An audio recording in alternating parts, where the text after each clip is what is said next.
one. Right. Okay, so introduction to the Song of Songs. All right, so before I talk specifically about the Song of Songs, I want to talk about the group of books within the Hebrew Bible of which it is a part. It's very important to realize that the Song of Songs belongs to a family of books. There is a certain atmosphere, there's a certain worldview in those books that we have to understand before we can truly understand the Song of Songs. So if you're familiar with the Hebrew Bible, it is divided into 3 main sections, which I'm going to put in the chat. You have the 5 books of Moses, you have the prophets, and then you have the wisdom books. For those of you who are familiar with the Hebrew Bible, you know the 5 books of Moses. This is the story, all of the stories surrounding the Hebrew people. This is also all the laws that God gave them. So that's the 5 books of Moses. Then you have the prophets. This is once the Hebrews were released from their slavery in Egypt. They enter the land of present-day Israel, and they settled there. They have kings, they have kingdoms, and then they have prophets who come and speak truth to power, who are talking against the oppression of the kings, the oppression of the rich against the poor. So those are the prophets, right? And then in the middle of the Bible, or towards the end, depending on which Bible you're dealing with, you have the wisdom books. And these wisdom books, or this wisdom literature, is very specific, very different from the rest of the Hebrew Bible. So we need to actually look into that so that we can really know how to read the Song of Songs, right? Too often the Song of Songs has been read as though it was an orthodox, right, law, a rule-based book, right, on how to love. But actually because it belongs to wisdom literature, we have to be careful how we read it. So let me talk a little bit about the 3 main differences between wisdom literature and the rest of the Bible, so that we can enter the worldview, we can be familiar with these family of books, and we can know the spirit in which we are going to read the Song of Songs. So number 1, they're different in that they are human-centered. Then they're different in that they are universal, and they're different in that they are subversive. So these are the 3 main differences, and I'll talk about each one, between wisdom literature and the rest of the Hebrew Bible. So let's begin with human-centered. So for those of you who are familiar with the Hebrew Bible, right? Let me see how many of you have already read or had contact with the Hebrew Bible. Put your hand in the screen. I see 1, 2, that's it? Where are the Christians? Where'd they go? Okay, no Christians. Okay, all right. So for those 2 of you who know, right, when you read in general the Hebrew Bible, who, especially the 5 books of Moses and the prophets, who is doing most of the talking? So I guess if you know, let me know. Who is okay, Kogan, go ahead. God. Okay, absolutely, right? So when you read most of the Hebrew Bible, most of the you have really God doing most of the speaking. God is center stage. God, in fact, begins, right? The Hebrew Bible begins with God speaking, right? You have the creation of the world and God is there, right? Standing at the edge of the universe, and he's speaking, right? 10 words, and each of these words give rise to different realities, different beings. So he is speaking the world into being.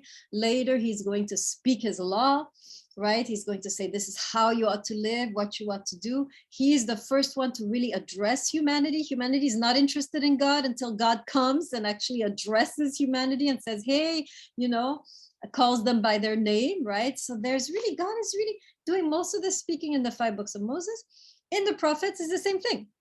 Even though it's a prophet saying, you know, woe to you for, you know, oppressing the poor, or and so forth, he's still, the prophet is always still speaking in the name of God, right? He always begins, prefaces his rant or his, you know, his complaint with, thus says the Lord, and then he begins, right? And begins cursing the kings and cursing the kingdoms that are oppressive, that are unjust, and so forth. So throughout the Hebrew Bible, this is what you want to remember and write down, right? Throughout the Hebrew Bible, God is really doing most of the speaking, except in the wisdom books. Here you have a shift.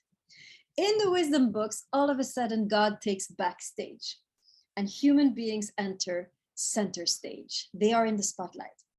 And so this is a very, very first important feature, first main difference, right, between the wisdom books in the Hebrew Bible is that in the wisdom books, human beings are taking center stage. They're the ones doing most of the talking. And by the way, they're not even talking about religious things, right? If you look at the topics that the wisdom books talk about, it's not about worship. It's not about prayer. It's not even about God. It's about love, happiness, anxiety, beauty, pleasure, right? Wisdom. These are, so not only they're doing the talking, but they're talking about human things, right?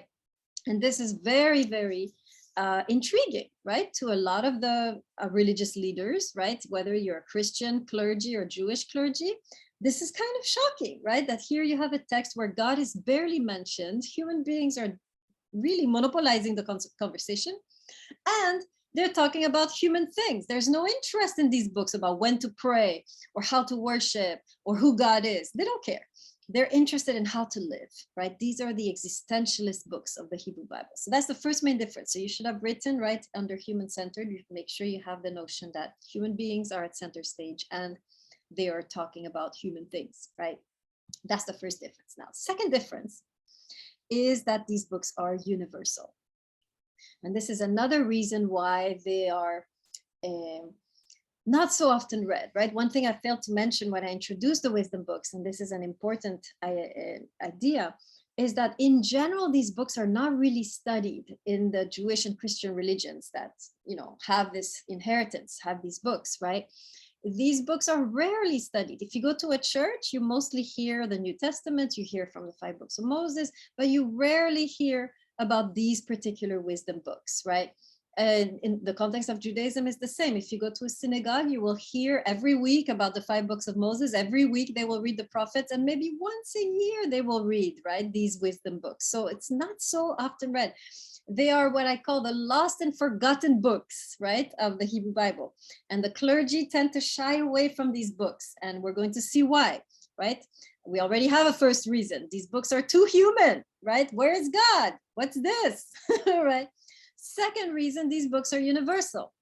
And this is also a very interesting point about these books. When you read these books, you get more and more convinced that the target audience is not a religious audience. This is very interesting. As you're reading these books, the whole Bible is written for religious people, right, who are either Jewish or Christian. But when you read the wisdom books, you get the sense that the target audience is largely a secular audience, the audience that dwell outside of the walls of Jerusalem, the audience that is usually called in the Bible the nations, right? In other words, the target audience of these books is us. We are the nations, right? All of us who are here in this classroom, to the exception of the few people who are Jewish or Christian, most of us are not, right? We are the target audience of these books. These books were written not specifically for a religious audience of Jews and Christians. It was written for a vast, more cosmic audience, more universal audience of non-believers and often atheists, right? So it's very interesting. And you will see when you read these books how they really, so in a way, if you are somebody who is not a believer, if you are someone who is an atheist or an agnostic, you will resonate much better with these books than a religious audience will. That's one of the striking things about these books, right? Let me say that again, because it's so important, right? If you are a non-believer, if you don't belong, right, to the religious entity of Jews and Christians, if you're an outsider, if you're part of the nations, if you're an atheist, if you're an agnostic, you will resonate better with these books. You will understand these books better than someone who actually is an insider, right? So that's another interesting thing about these books. Another interesting thing with regards to the universal is the authors. A lot of these books have either protagonists or authors who are non-Jewish, right? So for example, I haven't given you a list of the books that belong to wisdom literature, so here it is. So you have, in the wisdom literature, you have the book of Job, you have the book of Proverbs, you have Ecclesiastes, I'm writing it in the chat. You have the Song of Songs, which we're about to study. You have the book of Daniel. These are some of the books, right, that belong in wisdom literature. And you'll notice, right, as you enter these books, sometimes the authors are not Jewish. Sometimes the characters are not Jewish, right? For example, in the book of Proverbs, you have authors who belong to the Canaanite nation. Now, this is striking, right? Why? Can anyone tell me what was the issue with the Canaanites at the time of the Hebrews as they're building their kingdom and their literature. What was the issue with the Canaanites? How is it super shocking to see some Canaanite authors in the Hebrew Bible? Kogan, go ahead. The Canaanites were idolatrous slash not monotheistic, and often invaded their land and conquered and spread their ideas to the Jewish people that they did not want. Excellent, right? The Canaanites were supposed, first of all, God said in many of the books of Moses, you need to destroy these guys. They are pagans, they will corrupt you, they're vile, you need to kill them all, right? So this is some of the most problematic passages, right, of the Hebrew Bible. And yet here in the wisdom books, you have some Canaanite sages that have been invited to the table and who are teaching the Hebrew people, right? So this is very striking and very unusual that these enemies of Israel have been asked or have been allowed at the table and are contributing to the wisdom here of the Hebrews. So I'll talk about that why in a second, right? Another place where you see this kind of infiltration of foreigners into the Hebrew Bible is the book of Ecclesiastes, which is completely permeated with Egyptian worldview. Now, this is also problematic. Why is it strange and scary that you have so much Egyptian worldview in one of the books of the, who were the Egyptians? Let's see, who knows what was the problem, the issue with the Egyptians with regards to the Hebrews? Kogan, why don't you tell us? The Egyptians enslaved the Jews for over 200 years, and that was the whole Exodus, crossing the Red Sea, 10 plagues. So also bad, guys. Exactly. So now you have the oppressors of Israel. The biggest enemy is there, in a way, infiltrating, especially here, the book of Ecclesiastes, which we're not going to study, but it's one of the books in the wisdom books, right? And so you have here these authors, which are coming from these, enemy nations, right? And then you have characters who are not Hebrew. You have in the book of Job, you have somebody who could be anybody from the Middle East, could be an Arab, could be a Palestinian, could be a Jew, we don't know. Right. And then, of course, in our book, we're going to see we have somebody who is not racially affiliated with it. She could be African. She could be somebody from the coast of Africa. Right. So we have all of this diversity. Right. So my question is to you, why do you think that the sages who wrote the wisdom books chose to include these diverse voices? Does anybody have an idea why these sages would choose to do that? Filippo, do you want to answer, or you have a separate question? I'm a little lost. So the book of Job, the Proverbs, and the Songs of Songs, they're all part of the wisdom books, correct? Exactly, yes. And the Canaanites nations are and the Egyptians are some of the authors of these books. Exactly, you got it. Yes, you're right on. So back to my question, why do you think, right, that the sages of Israel chose to include these voices coming from the enemy nations of Israel into their reflection on wisdom? Anybody have any idea? Why would they do that? That sounds dangerous. No wonder these books are not read by the clergy, right? No wonder they're rarely read in the temples, right? So why do you think that's the case? I'm curious, I'm listening. Let me see if you have any ideas. Yes, I see Pavlova and then Kogan. Go ahead, Pavlova. I think maybe to get some perspectives, because they need to look on themselves from different angles. Excellent, right? The idea that wisdom needs perspectives. You can't find wisdom by yourself, right? This is the idea that wisdom is something that we build together, right? That we need each other, especially if we're different, especially, right? So the Hebrews were keenly aware, right, that there's no wisdom in solitude. We have to talk to each other. We have to listen to each other in order to be wise. By the way, the word for when you go to the book of Proverbs, which is centered on wisdom, how to be wise, the key word there is listen. It's very interesting. The ear in the ancient Near East is the seat of wisdom, because with the ear, you're listening. So the Hebrew sages are really embodying this, right? They realize we need to listen to each other to become wise. We need to listen to these nations and not just kill them, right? So that we can become wise. Excellent. Hussein, yes, what would you like to add? I was going to say maybe they were like forced to add them by, just forced as in like the government or something. So it would be that case if they were still enslaved, right, in Egypt. But this is way after the enslavement. They've been freed, right? They've left the Egyptians, they've escaped. And yet now they're still including the Egyptians. And then the Canaanites, they've conquered them, right? So they're not conquered, right, by the Canaanites. They have already conquered them. So it's still, you know, they're in a position of power. They're not in a position of, you know, we have to, you know, be diplomatic. They are in a position of power, and yet they are bending their ear, right, to these nations. So thank you, Hossein. That's a good observation. But in this case, it is really striking, right, precisely because they are in a position of power. Kogan, go ahead. I think also we have this idea in Judaism of accepting truth wherever it comes from. So if something is a true statement, then you should accept it. But also because these books often don't discuss religious matters, that if the idea is good and correct and it's not related to religion, we can listen to other people. Like, for example, a Jewish person might not ask a Christian person the best way to worship God, but they might ask a Christian doctor, you know, how do I cure my cold or something? Excellent. Yeah, very good, right? When it comes to wisdom, it's not connected to religion. So we can, yeah, there's the idea that we need to talk to each other. That's how we will become wise, right? Excellent.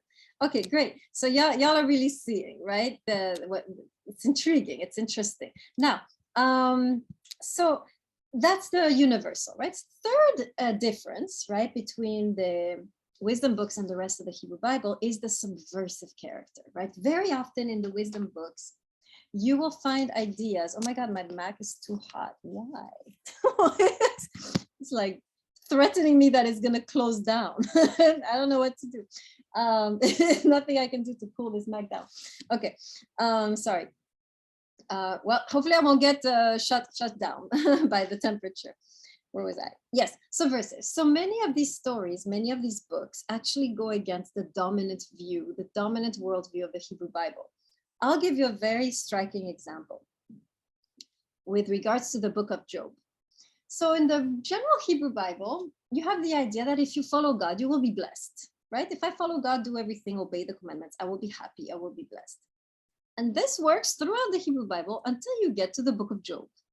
Can anyone tell me what happens in the book of Job, which contradicts completely what I just said? Anybody know? Those of you who are familiar. Walras, go ahead.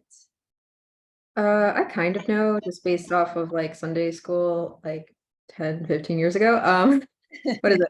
So I know that like Job is like very, he's a very wealthy man, and he has a lot of, I guess, land and property and animals and all that, and a really large family. And he ends up losing all of that. And even though he's, I'm assuming like very pious guy. Yeah, excellent. Very Yeah. good. There, I found my Christians in the class who know the text also. Very good, right? Absolutely. Job is very pious, very religious. And yet God makes an arrangement with the devil that everything he has worked for is taken away, including his children, including his health, right? And so here we have an example of someone who serves God and ends up being cursed for it, right?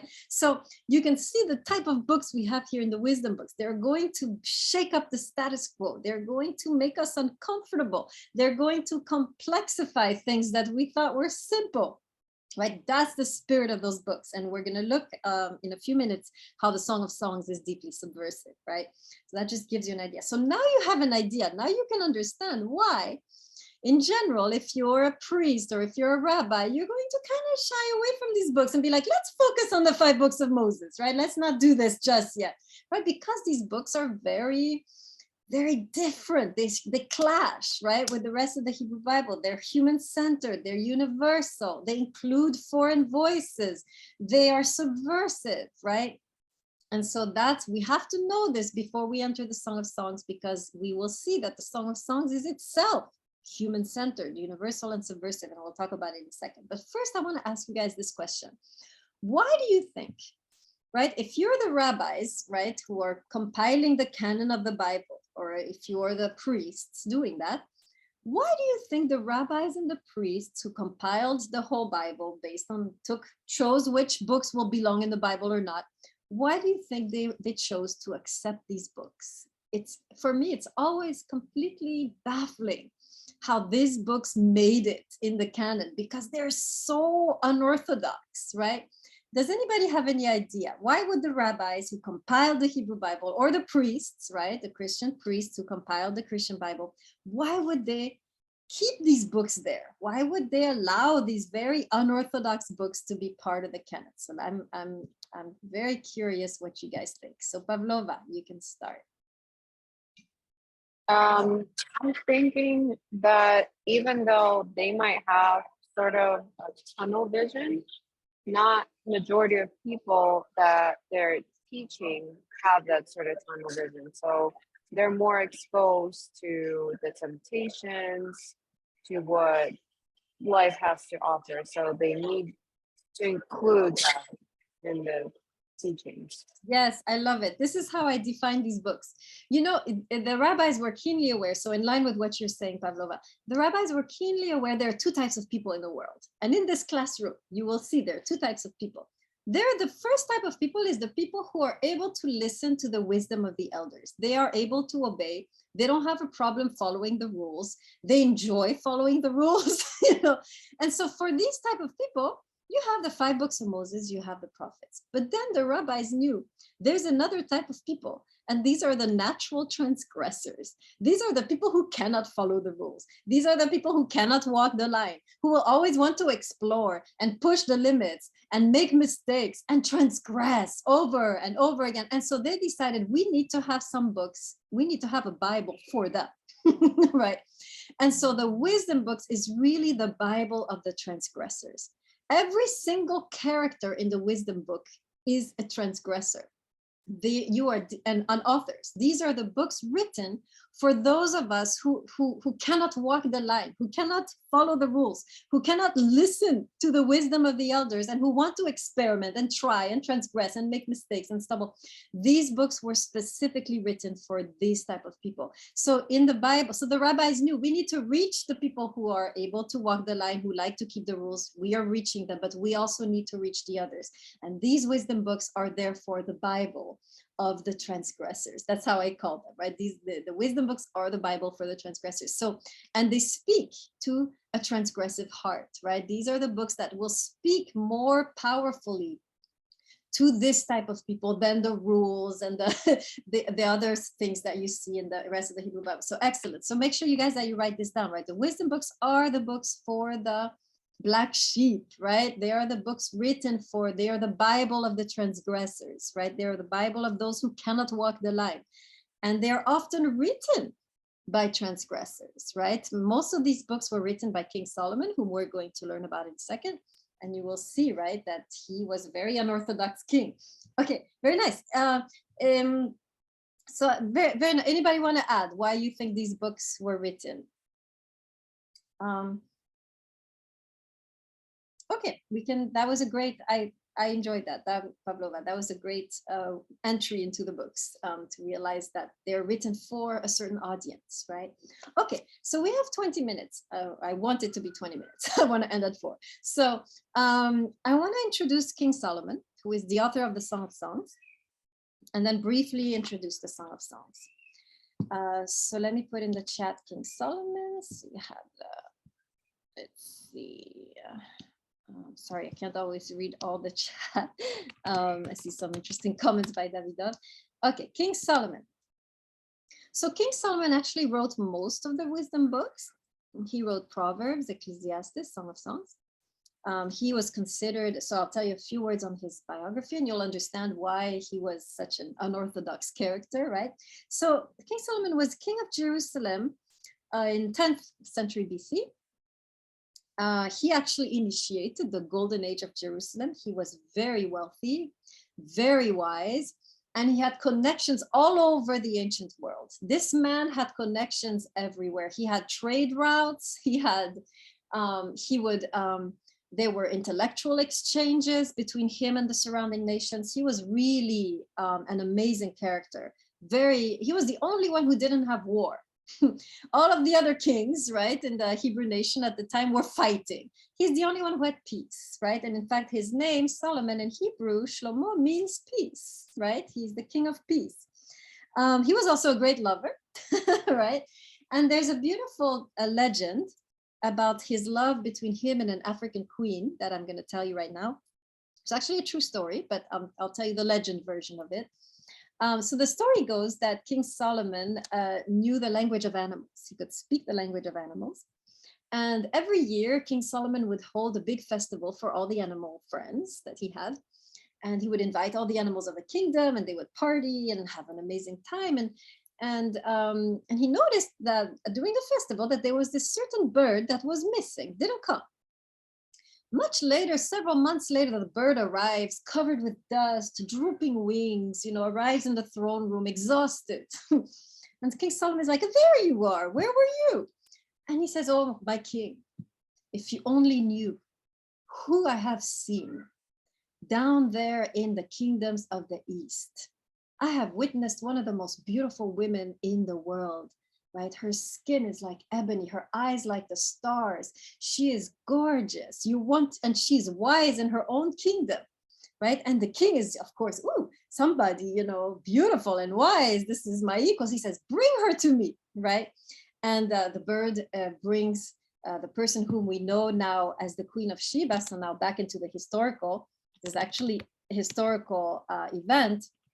The Queen of Sheba was an African queen from the kingdom, which is present day, maybe Ethiopia or Somalia, right? This was this kingdom. So she was from Africa, and she was herself very well known, like King Solomon, very wealthy, very wise in her own area, geographical area. And she heard about Solomon, that he was supposedly wise. And she says, let me see if this guy is as wise as everybody says he is. So she traveled all the way to Jerusalem with a huge caravan carrying enormous treasure from the land of Africa. And she met him. This is true. This is a true story. She met him.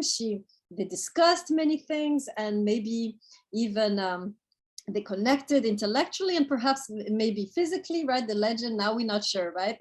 But the legend goes that she actually went back to Africa pregnant, right? With the ancestors of the Ethiopian Jews, right? There is a legend that says this. So there was genuinely a love affair, right? Between a Hebrew king, a Hebrew man, and an African queen. And some commentators say that the Song of Songs is telling that story, right? Because in the story, you have a Black woman, right? The main character is Black.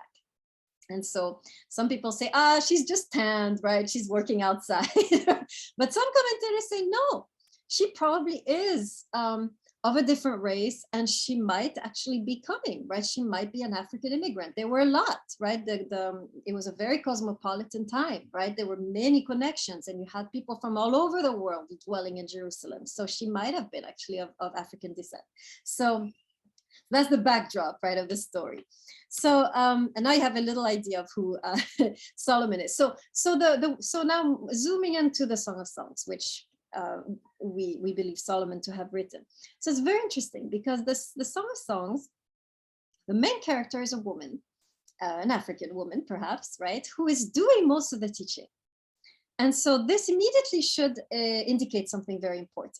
Anytime in ancient Near Eastern literature that you have a woman teaching, you know right away it will be a book on wisdom, because the woman was the symbol of wisdom in the ancient Near East. So you had men, it was a whole genre of literature. Anytime you have a woman teaching, by the way, the symposium, which we're gonna read with Plato, where you have a woman at one point who is going to be teaching, she will symbolize also wisdom, right? So woman symbolized wisdom in the ancient Near East. And so we know that the Song of Songs is much more than just a tale about two lovers, right? It's more than that. It's really a work of wisdom. And one of the things I will try to do in next time we meet, we'll do the whole Song of Songs in one day. I'm going to try to decipher this wisdom, the wisdom that we see there of love that she is teaching, that she will be teaching us. So before we do that, let's go briefly, we have what, 10 minutes? Yes. Let's go briefly into how the text of the Song of Songs is human-centered, universal, and subversive. So we can enter the text in the right spirit. in the spirit of wisdom. Okay, so first of all, first thing you'll notice, so back to the same classification, right? Human-centered, universal, and now but zooming in on the Song of Songs and subversive. So first of all, first thing that strikes the reader when he enters the Song of Songs is there no mention of God. Just once at the end, there is a reference to love being the flame of God, right? But that's kind of like more of a metaphor. God is conspicuously absent from the text. And the people who are speaking is not God, it's not the priest, it's not the rabbi, it's a man and a woman. And what are they speaking about? Each other, right? They're talking about love, right? They're really wooing each other. So a deeply human-centered book, right? This is not a book about worship or prayer. This is a book about love, right? And it will feature what we will discover to be two very broken characters, right? Who are struggling to love each other. This is not an idyllic book, right? This is a book where the characters are both broken and they struggle in their love, right? This is not an easy love, we're going to see, right? This is a love which is going through a lot of hurdles. And yet we will see that somehow they succeed, right? And so my quest, my exploration in this book is to figure out how is it, right, that these two very young kids who are loving each other, how do they make it there? And the woman herself, as she is experiencing this love, is gleaning wisdom, right? So as she's experiencing the love, she's learning. And as she's learning, she's telling her friends, right? She's telling us. So we're going to learn from her as she is within, as she is learning on the spot, she's teaching, right? Okay, so that's the first thing. Now, universal, of course, in the sense that the main character is possibly not Jewish, right? Many commentators say probably not Jewish, right? Probably African, right? So that's the main universal thing here, that the main character, the teacher, is not a Hebrew, is not a man, right? It's an African woman. And then we have the subversive. So I want to go into that because this text, too often we have kind of hidden that aspect, but we have to see it in order to really understand the power of their love, right? So here we have a text which is scandalous in many ways. So there are 4 reasons, right? Or actually I have 3 main reasons why the text would be scandalous for an ancient Near Eastern audience. First of all, the woman takes the lead in the relationship. Let me write this in the chat. I will write these 3 points, right? The woman takes the lead. This is unheard of, right? In the ancient Near East, when you wanted 2 people to be together, the father, right, would make the arrangement, right? So maybe the son would distinguish behind a curtained window a form and want to marry that person. They would not meet, right, necessarily. Everything would be arranged through the father. In this book, very interesting, there's no father. Father is absent. Only parental figure is the mother. And she is sympathetic to the love. She's transgressing with the couple, right? So no father. And instead of the man taking the lead, as it should be in a patriarchal society, the woman takes the lead and she makes a very, very forward move, brazen move. She begins, when you read the text, you will see the first lines is her telling the man, kiss me with the kisses of your lips, for your love is sweeter than wine, right? So you have underage drinking there too. Yeah, the whole works, right? So this woman is really not waiting. She's not keeping to her place, right? She is transgressing and making a very forward move towards this man. So that's the first, uncomfortable detail. Second thing, we are dealing with an interracial couple, and for sure interreligious couple, right? And we know from other passages in the Hebrew Bible that these were forbidden unions, right? You have many passages where they say, do not mix with the nations around you. Stay with the Hebrews. Marry a Hebrew woman if you're a Hebrew man, right? Do not mix with the nations. And here we have blatantly a Hebrew man dating a woman who is of a different race and possibly who is even of a different religion, right? So now you have interreligious. So this is a great news, right? For some of you in Queens. I know there's a lot of interreligious forbidden interrelationships here, interreligious relationships here in Queens. I hear a lot of stories. You have a Muslim girl dating a Christian guy in hiding, right? They're not able to see each other. They're doing everything, you know, in secret. So this is a Queens romance right here. They're both forbidden to date and they're dating, right? And then the last thing, and this is the worst, I think, this is the part which makes people the most uncomfortable, is that they're breaking almost every single rule of courtship. So let me write the second point. So the second point is they are an interracial or interreligious, right, couple. I spelled that weirdly, interreligious, right? So already that's forbidden, right, in certain passages of the Hebrew Bible. And the last thing is they break all the rules of courtship, right? Break all the rules, and I'll tell you which ones they are. Courtship, right? So for example, in that culture, you are not supposed to even touch physically your future wife or husband. You're supposed to talk at a distance, surrounded by people. You can never be in a private setting with them alone. You can never touch them. And yet these two kids, right, not only they don't stay in the public, they go, this woman, she's like, let's go to the countryside where there's no one, in a field, right? And then what do you think they're doing in the countryside? Do you think they're picking apples? No, right? They're very much crossing a lot of lines, right? And there's even some discussion as to whether she was a virgin. She seems to have lost her virginity very early on in the text, not even with this guy, with someone else. So there's a lot of little subtle hints, right? I mean, nothing is very explicit, but there's a lot of hints that, you know, he at one point we will see is unfaithful. It gets worse and worse, right? So we're really dealing with two very broken people who are making enormous fatal mistakes, who are breaking the rules of courtship, ignoring the advice of the elders, transgressing day after day. And yet, and this is what intrigues me, yet they make it. See, if I was a biblical writer, I would write about them and have them transgress, and then I would be like, see, and then I would make them fail, right? If I was the writer, and be like, see, that's what happens when you transgress, you fail.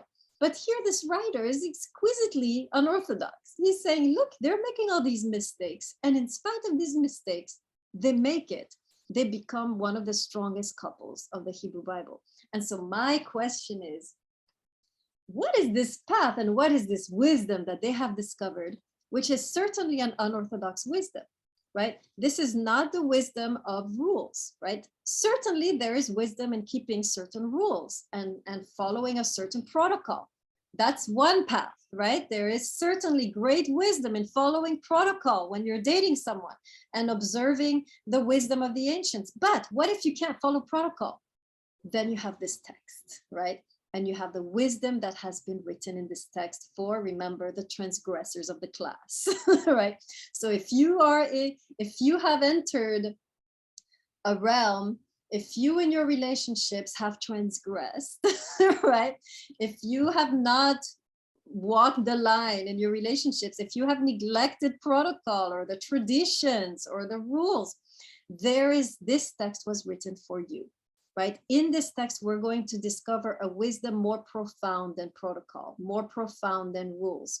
And this is a text which I think, of course, all of us can learn from, but especially those of us who cannot follow the rules and who love to transgress and push the boundaries and explore and go too far, too fast, right? That's the book for that. And we're going to see, even though she moves too far, too fast, she still gains this profound wisdom which we can learn from, right? So I saw a comment here. Let's see, going back to the gallery. Yes, Thierry, why do you say that it's like Adam and Eve? I'm curious. That's a good point. Oh, I was saying because it's, as you said, that they kind of denied all or went against all rules and such, and it's also similar to a book that I read written by a psychologist who also studies philosophy as well, who he said he basically breaks apart the Bible into like parts. Like he breaks it into parts and he discusses it pretty um particularly, where he said something of the sort that even though Eve had eaten the apple first, Eve then gives the apple to Adam in a sense of to share wisdom with him. And he says it's kind of funny how women have in a way offered men wisdom since the beginning of time. Can you send me the name of that author? I'm interested. Yeah, it's a book called 12 Rules for Life. All right, guys, It's write it down. This is good. 12 rules. And he talks about by, Adam and hmm? Eve. He talks about Adam and Eve in the 12 rules for life. It talks about a lot of, yeah, in the first I believe in the first 3 rules, it basically breaks down the natures of feminine and masculine and accords them to order and chaos, and speaks on why one can't live without the other, and basically just breaks down their entities in a way. Oh, that sounds really interesting. Thank you. I see other people writing it down. Yeah, excellent. Thank you. Yes, it's a very interesting point that you make, because yes, Adam and Eve also transgressed, right? And by the way, it's only after they transgress that they actually have the first intimacy, right? It's as though you need to cross a certain line before you can truly be a couple. You need to have gone to that point of brokenness before you can truly be intimate. There's a lot to be said about that. I put personally the book of Genesis, where Adam and Eve is found, I put that also in the wisdom books because there's so much of this unusual, unorthodox wisdom, right? So thank you, Thierry. Yes, excellent. Okay, so now hopefully you're ready. You are in the spirit of the book. You know that this is a book that is going to be unorthodox. You know that there's going to be, that this is part of the Bible for the transgressors, right? You know that if you are a transgressor, that book is written for you, right? And that there is profound wisdom there that we are going to learn. Remember, we live in a transgressive society, right? We are not a society that is adhering to rules anymore, right?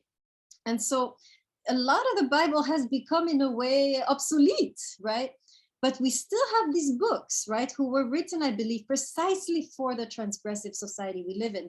We don't have rules, but we are thirsty for wisdom, I believe, right? We don't want rules anymore. We don't want protocol, but there is a deep, profound thirst for wisdom when it comes to relationships. And I believe the Song of Songs really offers that. It bypasses the rules and the protocol, and this is how you should do it, and don't do this, do this. And it bypasses that whole thing and draws us deep into the well of wisdom. So I'm very excited. We're going to see a lot of what she's going to tell us. It's going to be exciting. I will write all of your homework for Thursday on Blackboard. So you have, each time we meet, I'll do that so you know what to do. Any last questions about anything before we close today? Anything? Okay, so yes, Jalal, go ahead. Just to have the readings done before to Thursday, right? Yes, you have several things, including, yes, the readings. Castellanos? That because of my situation, remember that I'm not on Blackboard. Yeah, but I gave you the drive, so you're able to access the drive, right? No, yeah, but Oh, I see. the homework. Yeah, okay, let's talk right after class. Let me dismiss everyone and let's talk. Okay. Okay, guys, y'all can go. Anyone who needs to stay with some further questions, you can stay. The rest of you can go. And I'll see you guys on Thursday at 3. I'll write a reminder.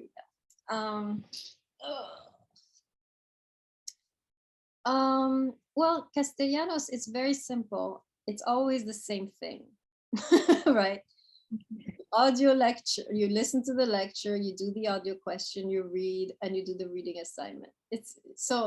I'm just reminding everyone, but if you can keep that in your mind, you should be fine. Does that help? Yeah, so for the reading response, we're gonna turn it in every single class starting on Thursday.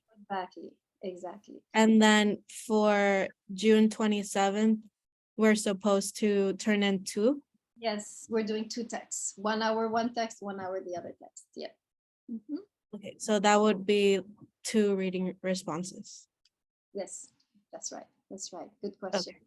And so for next time also, I'm just letting you know, you'll do the audio question on the lecture I just did, because I did it in person. Does that make sense? Usually it's Oh, always. for the audio questions, I had already turned them in. That's right. But yes, can you resubmit everything because I have yeah, lost. yeah, I just uploaded it before class. You're good. But upload not all of them at once, just upload in with the right time frame. You see what I mean? So should I take them? Because I only put for the audio questions, I put the 7 of them. So I should take Exactly. that. The one, yes, otherwise I'll get lost. Okay. Yes. Okay. Thank you, Castellanos. Thank you. Are you good? Okay, good. Yeah, Mia, what is your question? thank you. You're welcome. Have a good, nice day. Thank you. Mia, your question. Oh, your question is in the chat. Okay, let me see. Where's the drive? Okay. No, is that your question? No. Test or one question? No. You have, if you look in the syllabus, you will see the test questions. Where's my syllabus? So, for example, for the test coming up this weekend, you have 2 questions. Where am I just? Yeah. If you look at your syllabus, right? You see? So you have how does one attract commitment according to the Song of Songs, and then contrast the 3 speeches with Diotima. And so you have two questions, and each question you will answer with 1 full page single space. Does that make sense? Okay, cool. Jalal, the drive is accessed on Blackboard. If you go to the menu and you go to the 5th, I think 4th tab, it's Yep, I found it. you found it. Okay, very good. All right, perfect. Who's left? Soto, talk to me. Hi, Professor. I'll make this quick. So I just wanted to let you know that in order to get textbooks, whenever they're not, there's not an electronic version, because I noticed that some of the textbooks that, books that we're going to be reading do not have an electronic version on the QC bookstore. What I do is I use something called Bookshare, which is an accessible platform for visually impaired individuals. However, the one book I was not able to find on Bookshare and get an audio format of was the Rumi book. And I was wondering if you, by any chance, know if I could find a PDF on that online. If not, I did see that there was an electronic version of that one, that specific one on the QC bookstore, so I can always, buy the electronic version. And then, just my question would be I just want to okay it with you that I got, the other texts from Bookshare and that those versions are okay. Okay, great. That's great. So you get an audio version? Is that how it works? Or Yes. oh, so you found an audio version of all the books except Rumi? That's crazy. Yeah. Okay, great. Yes. So you might be with different pages, right? And that's okay. Okay. Yes. What?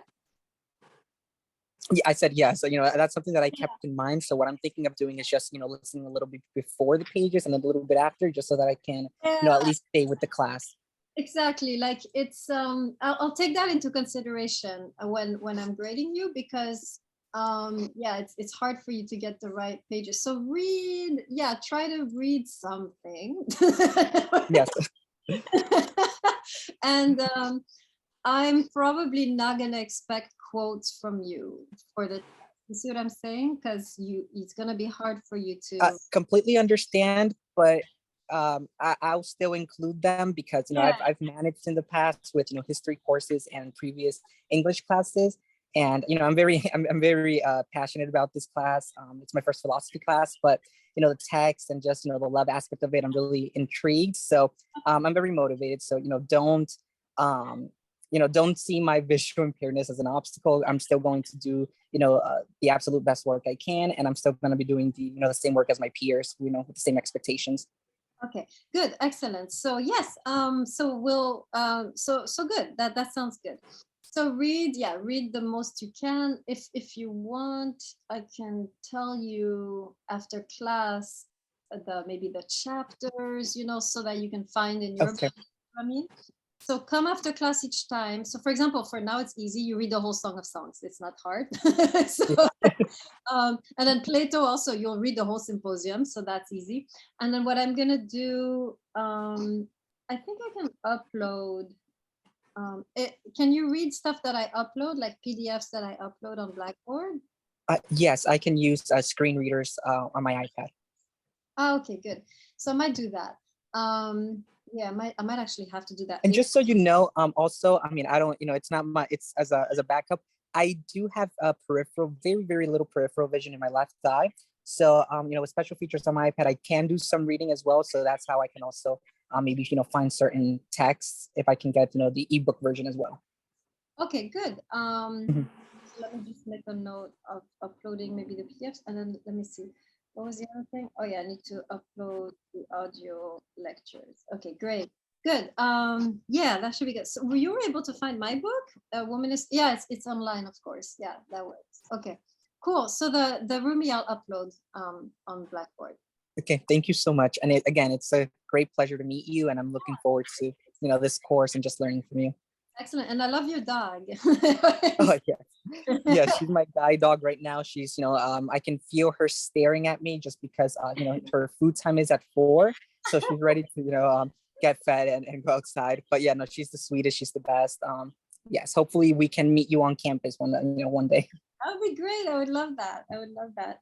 Okay, good. So yes, come after class each day. I try, if needed, and I try to find the chapters at least so you know how to find them in your version. Sounds good. Thank you so much, Professor. I'll see you on Thursday. Oh, bye. Mia, you're asking about June 27. Why? If you see the syllabus, there's 2 readings on June 27. So you got to do, and I'll let everyone know there will be 2 audio questions, 2 reading assignments due on that day. We're going to do an express version. Make sense, Mia? Okay. Any other questions? Oh, are you chatting with me? Okay. All right, let's see what you're telling me. That will be, yeah. I'm always gonna put all the homework on Blackboard because it's confusing. There's too much. So you should be good. Anything else?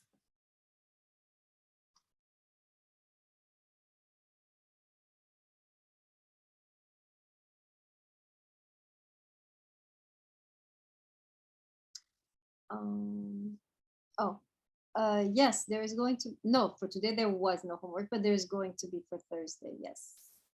Yep. All good? All right, excellent. All right, see you soon. Yeah, bye.